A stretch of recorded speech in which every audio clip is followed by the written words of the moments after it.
Hello everyone, Shinto Bean here playing some more Warhammer Combat Cards. This week we have another exploration, and explorations tend to usually be one day for each stage, and they usually come in 3 stages, but it looks like this one has only 2 stages. The first one is actually lasting for 48 hours instead of the usual 24 hours.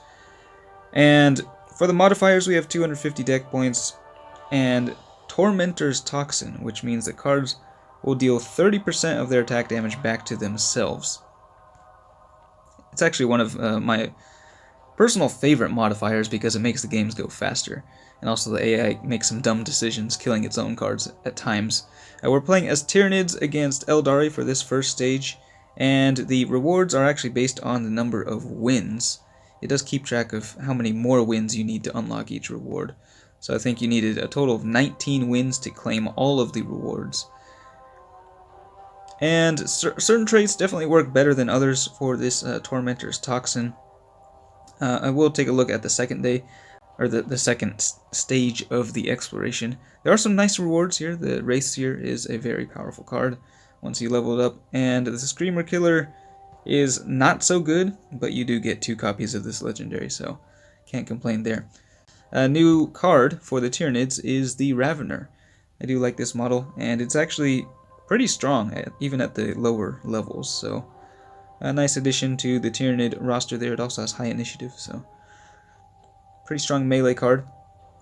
If you want to go for a full keyword deck, you have to use the Parasite of Mortrex, and the Parasite is, I guess, okay here. It's I think I'll just show you the game as the Parasite. The strongest warlord is, of course, the Turfgon with all the 3 Termagants.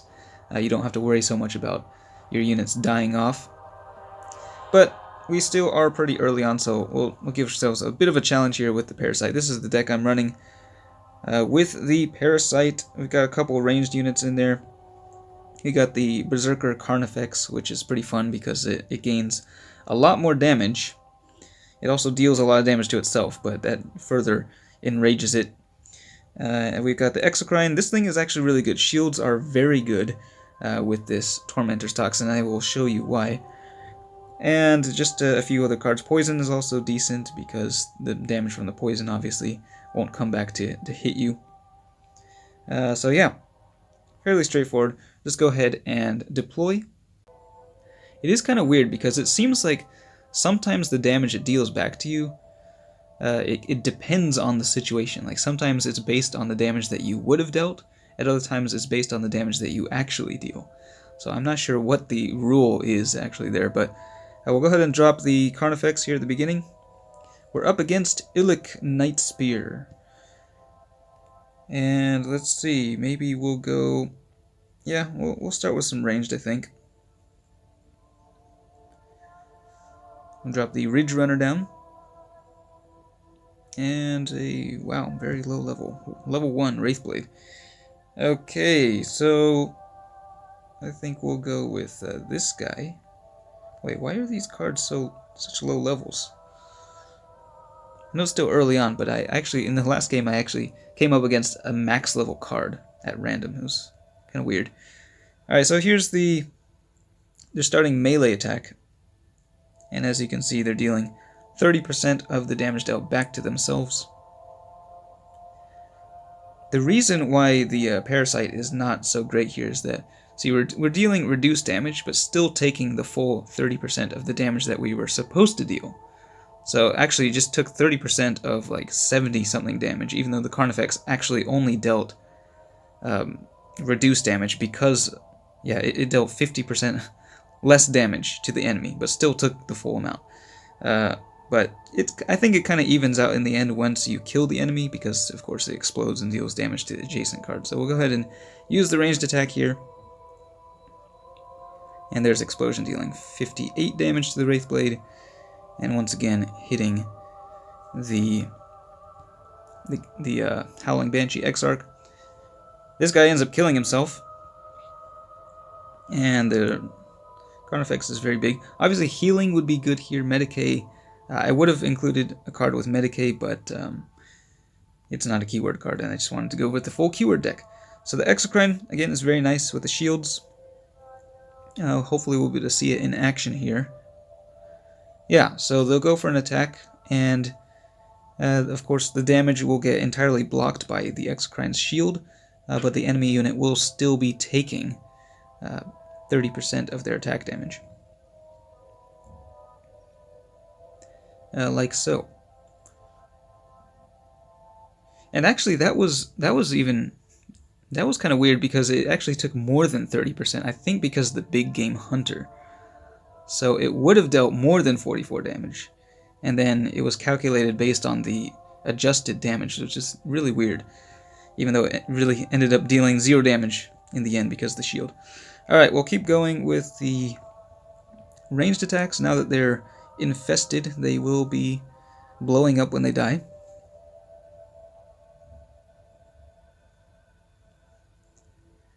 And the Carnifex I don't think is going to survive for much longer. Yeah, once again, that thing is taking some damage. What will they do next? Go in range, so a lot of stuff is about to die here. Another thing you have to watch out for is the overkill damage. So here the Carnifex actually ended up killing itself, even though the Wraith Lord only had a little bit of health remaining. The Carnifex did, what, like 130 damage, and then 30% of that came back to hit the Carnifex itself. Alright, we're just about done here. I think we'll just deploy the Mucilid Spore in the center because it'll get targeted by Illich's Deadshot. They do have another card with target acquired. Taunt is actually pretty good as well because it reduces the damage to your card, but the enemy will still be taking the full 30% of the damage they would have dealt. So I think the Mucilid Spore will die here. Well, actually, never mind. It's our turn. Okay. Well, we'll go ranged anyway.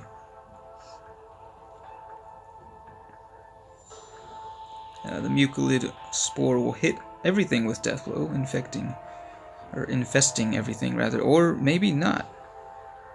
Hold on. What is going on here? That is really interesting. I've never actually seen that before. So, even though the Mucilid Spore is being targeted by Deadshot, it didn't actually get hit by any of those attacks. Maybe, is it because the Tyrant Guard is being targeted by both Taunt and Target Acquired? I've never seen that happen. That was kind of bizarre. Okay, well, that just got zapped. And here comes the Death Blow with the infesting attacks. All kinds of craziness going on. The counterattack there and the explosion. That was one of the craziest turns I have ever seen. And yeah, we can just drop the Parasite so we can finish off Illich. You have a charged up melee attack here, so you can potentially do quite a bit of melee damage here at the end. Some interesting stuff just happened in that game. So yeah, it can be a little bit tricky using the Parasite, but I think it's a solid option. For this campaign, your cards are not set at a certain level. We don't have an even playing field, so it is based on the cards in your collection.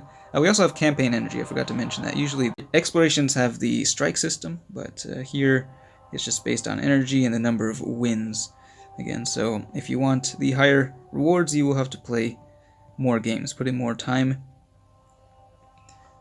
So let me know what you think of this campaign. I know a lot of people are still talking about the whole absence of coins in the game, but one thing the developers have mentioned is that they are planning on doing further adjustments to the in-game economy. They won't tell us exactly what those are or when they will be arriving. But the changes to, the daily packs and the ads are just kind of a first step. And so, yeah, not much more I can say at this point about that, but that's just the way it's going to be for now. So anyway, that is the campaign for this week, or the start of the exploration. Thanks for watching, and I will see you next time.